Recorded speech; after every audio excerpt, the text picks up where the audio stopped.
ପୋଲସରାରେ ମତ୍ସ୍ୟ ଓ ପ୍ରାଣୀ ସମ୍ପଦ ମନ୍ତ୍ରୀ ଗୋକୁଳାନନ୍ଦ ମଲ୍ଲିକଙ୍କ ଜନ୍ମଦିବସ ପାଳିତ।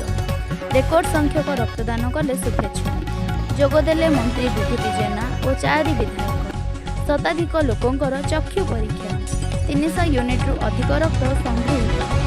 ସୋମବାର ଲୁଣିଘାଟି ପଡ଼ିଆଠାରେ ମିଟୁ ସେନା ପକ୍ଷରୁ ମାନ୍ୟବର ମନ୍ତ୍ରୀ ଶ୍ରୀ ଗୋକୁଳାନନ୍ଦ ମଲ୍ଲିକଙ୍କ ମତ୍ସ୍ୟ ଓ ପଶୁ ସମ୍ପଦ ବିକାଶ ତଥା MSME ବିଭାଗ 50ତମ ଜନ୍ମଦିବସ ପାଳିତ ହୋଇଯାଇଛି।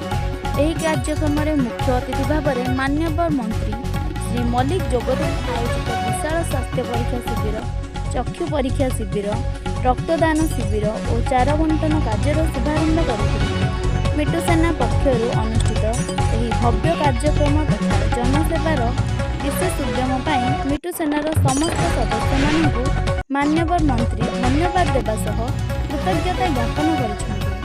ଆଜିର ଏହି ସମାରୋହରେ ମାନ୍ୟବର ମନ୍ତ୍ରୀ ଶ୍ରୀ ବିଭୂତି ଭୂଷଣ ଜେନା, ମାନ୍ୟବର ବିଧାୟକ ଶ୍ରୀ ପ୍ରତାପ ଚନ୍ଦ୍ର ନାୟକ, ମାନ୍ୟବର ବିଧାୟକ ଶ୍ରୀ ନୀଳମଣି ବିଷୋଇ, ମାନ୍ୟବର ବିଧାୟକ ଶ୍ରୀ ମନୋରଞ୍ଜନ ଜ୍ଞାନ ସାମନ୍ତରାୟ ଏବଂ ମାନ୍ୟବର ବିଧାୟକ ଶ୍ରୀ ଶାରଦା ପ୍ରସାଦ ପ୍ରଧାନ, ଘୁମସର ଜିଲ୍ଲା ସଭାପତି ଶ୍ରୀ ନୀଳମାଧବ ପାତ୍ର ଏବଂ ବରିଷ୍ଠ ବିଜେପି ନେତା ତଥା ପୂର୍ବତନ ଘୁମସର ଜିଲ୍ଲା ଉପସଭାପତି ଶ୍ରୀ ପ୍ରଭାକର ପଣ୍ଡା ଯୋଗ ଦେଇଥିଲେ।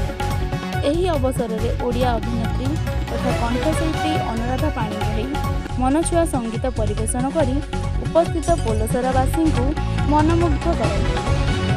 ଆଜିର ଏହି କାର୍ଯ୍ୟକ୍ରମରେ ବିପୁଳ ସଂଖ୍ୟାରେ ସ୍ଥାନୀୟ ବାସିନ୍ଦା ସାମିଲ ହୋଇ ସ୍ୱାସ୍ଥ୍ୟ ଓ ଚକ୍ଷୁ ପରୀକ୍ଷା କରାଇଥିଲେ।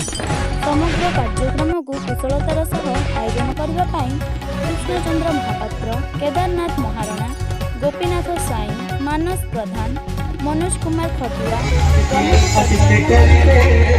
ସଫଳତାର ସହିତ ସମାପନ କରିବା ଦିଗରେ ମିଟୁ ସେନାର କର୍ମକର୍ତ୍ତା ପ୍ରକାଶ ମହାରଥା, କାର୍ତ୍ତିକ ମଙ୍ଗଳ, ରାମକୃଷ୍ଣ ପ୍ରଧାନ, ମୋତିରାମ ସାହୁ, ପ୍ରସନ୍ନ ଡାକୁଆ, ପ୍ରଶାନ୍ତ ସାହୁ, କୃଷ୍ଣଚନ୍ଦ୍ର